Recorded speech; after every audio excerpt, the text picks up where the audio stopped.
right now are destroying a substantial part, planning to destroy a substantial part of the island of Peace, to confront to develop a naval base, which could be a stepping stone towards a nuclear war. That's doing something.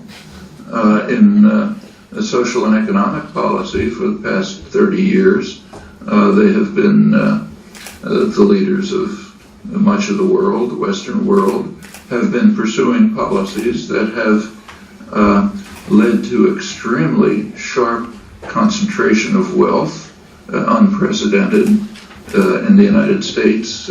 It's not the only case. About 1/10 of the population has maybe 40% of wealth. For the rest of the population, for about 30 years, it's been stagnation and decline. That's doing things. Take the case of Brazil and South Korea that I mentioned.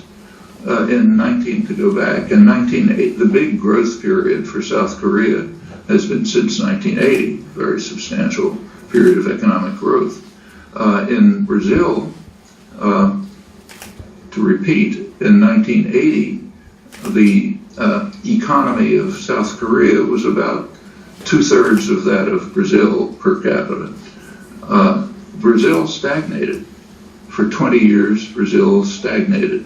South Korea grew enormously. And now Brazil has started to grow, and South Korea is growing even faster.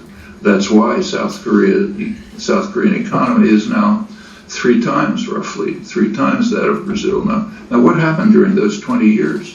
Well, those 20 years, Brazil was following policies by people in power who were doing something, namely imposing so-called neoliberal principles, structural adjustment principles, and others, which for all of Latin America, not just Brazil, led to a period of stagnation and decline, very much the way they have for the majority of the population in the United States, England, to a certain extent elsewhere, during the same period. So yes, they're doing something. People in power quite typically do things to extend and intensify their own power. Sure, that's what you expect them to do. Young people are in a position where they don't have to do this. Young people are in the freest moment of their lives. People like you, you're out of parental control, more or less. You do not yet have the burdens of trying to put food on the table for a family, maybe under difficult conditions. You're fairly free, more free than anyone ever is in their lives, to think, to plan, to consider alternatives, to develop new ideas, and so on. And that's why over the years, a great deal of initiative towards progress has indeed come from young people.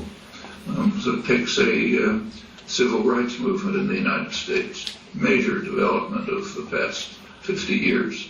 Didn't achieve all its ends by any means, but it brought about very substantial progress. Well, when you think of the civil rights movement, you perhaps think of Martin Luther King giving a speech in Washington, a big demonstration in 1963.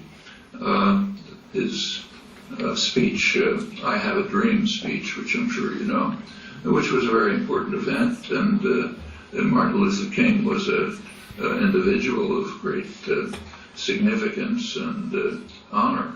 But he would have been the first to tell you that he was riding a wave that had been created by others, most of them young people, college students, young black students who a couple of years earlier had decided to sit in lunch counters in the South, in Atlanta, where blacks were forbidden to sit, but they went in and sat at the lunch counters and were arrested and beaten and taken away. And then others began riding freedom buses in the South to try to organize voters, so that black voters who were heavily repressed and had been kept out of the political system almost entirely throughout all of the history of the country. that wasn't easy either. They were attacked. Many were killed. Some young people joined them from the north. Many of them were killed.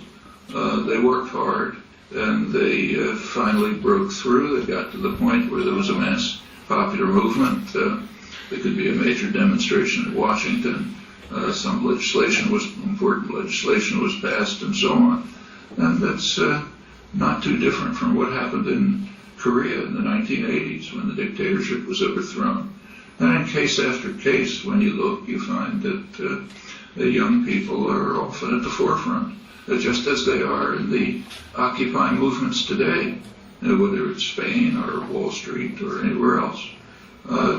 You have opportunities, the kind that you didn't have when you were a child, and you may not have when you're older.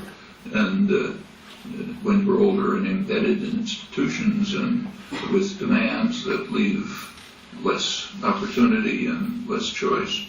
So as in the past, I think it's entirely natural that young people should be facing these burdens. I should say it's the same in other domains. So I happen to be in a university that's devoted to the sciences. It's probably the leading science university in the world.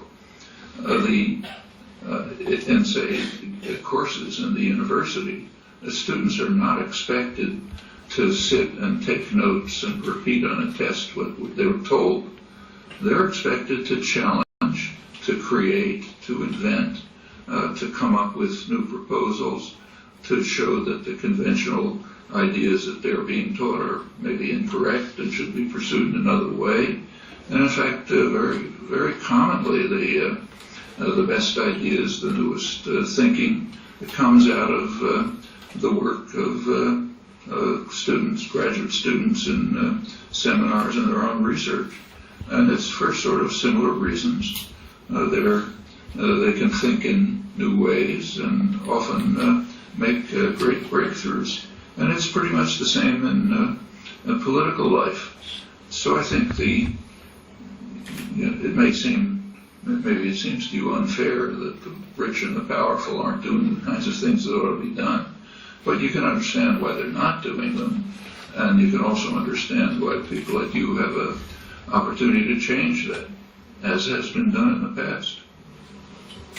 I think we agree that the youth have the responsibility, but unfortunately in Korea there's a lack of awareness or a lack of will or devotion or dedication towards the issue of North and South Korea's unification. So do you have any advice on how to create more awareness or how to effectively bring the youth together or to make it a more pressing issue for the youth? Because unfortunately I think it's really lacking here in South Korea. I don't think there are, I say again, there are no magic keys. There are ways to proceed. They have succeeded in the past. They can succeed in the present. I mentioned one case. I've mentioned several cases, and they're by no means the only ones. So again, the civil rights movement began with small actions by very brave, very committed young people, students in fact, which gradually grew in others, and finally ended up being a mass movement. The Occupy movements that are taking place now could turn out to be something similar. You can never predict. They've already had substantial success in just shifting the terms of the national discourse. Issues that are being discussed now that weren't being discussed 6 months ago because of young people pressing forward with these things. To take another example, one of the most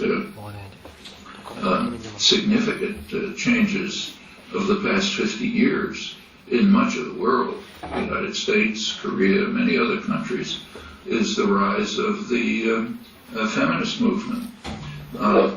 There's long distance to go, but women's rights today are far beyond what they were 50 years ago. Almost, not everywhere, but almost everywhere. So take my own university, which is just says example. It's the same everywhere. When I came to this university in 1955, at that time, if you walked in the halls, you saw white males, well-dressed, deferential, doing their work, obedient, not raising questions. If you walk down the halls today, it looks like what I see over there. Half women, a third minorities, informal dress, which is a symbol of informal relations among people, much more, there's plenty of activism in all kinds of areas, and the atmosphere has just changed totally. It's the result, very substantially, of activism by young people. The women's movement really took off with small consciousness-raising groups, small groups of